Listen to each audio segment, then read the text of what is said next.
Hello बच्चों, let's see this question. The question says second electron gain enthalpy.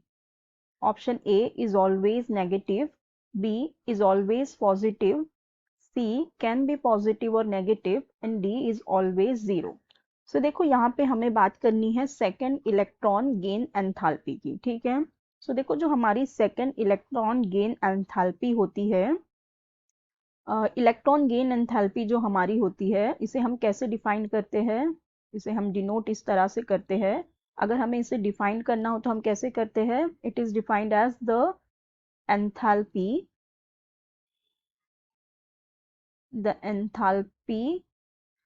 Change associated with an isolated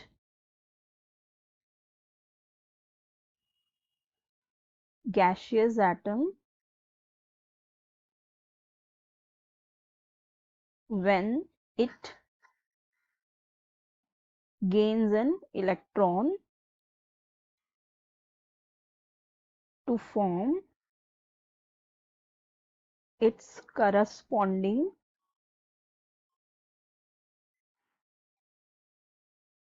anion, ठीक है।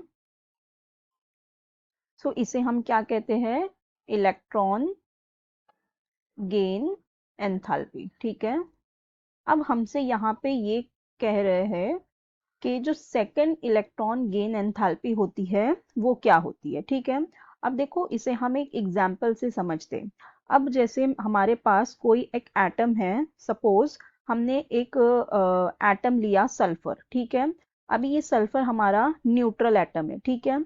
अब यहाँ से जब ये एक इलेक्ट्रॉन लेगा तो ये फॉर्म करेगा S माइनस, ठीक है। ये सल्फर गैस है, इसने एक इलेक्ट्रॉन लिया और S माइनस फॉर्म किया।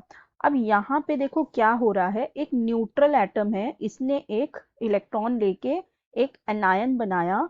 तो इस केस में क्या होती है, जो हमारी इलेक्ट्रॉन गेन एंथैल्पी जो होती है, फर्स्ट इलेक्ट्रॉन गेन एंथैल्पी, ये हमेशा नेगेटिव में आती है। क्यों? क्योंकि जब कोई न्यूट्रल एटम एक इलेक्ट्रॉन लेके एक एनायन बनाता है तब क्या होती है? एनर्जी रिलीज होती है, ठीक है। एनर्जी क्या होती है? रिलीज होती है। सो ये हमेशा हमारे पास नेगेटिव में होती है, ठीक है। अब जब अगर हम बात करें सेकेंड गेन एंथैल्पी की, सो सेकेंड के केस में क्या होगा कि अब ये जो सल्फर है S माइनस है, अब ये S माइनस एक और इलेक्ट्रॉन लेगा, ठीक है, और क्या बनाएगा? S2 माइनस बनाएगा।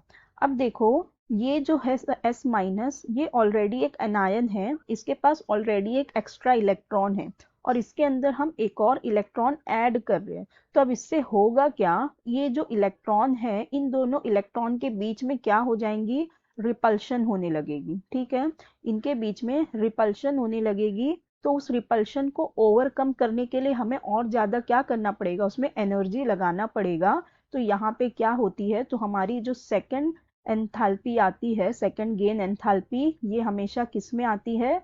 पॉजिटिव में आती है। और यहाँ पे एनर्जी क्या होती है? एब्जॉर्ब्ड होती है, ठीक है। यहाँ पे एनर्जी हमेशा एब्जॉर्ब होगी और ये हमेशा पॉजिटिव में आएगी। क्यों? क्योंकि इलेक्ट्रॉन के बीच में क्या हो जाते हैं? रिपल्शन हो जाते हैं। सो हमारा करेक्ट ऑप्शन क्या हो जाएगा? Option B, that is always positive. So I hope you understood it well. Best of luck. Thank you.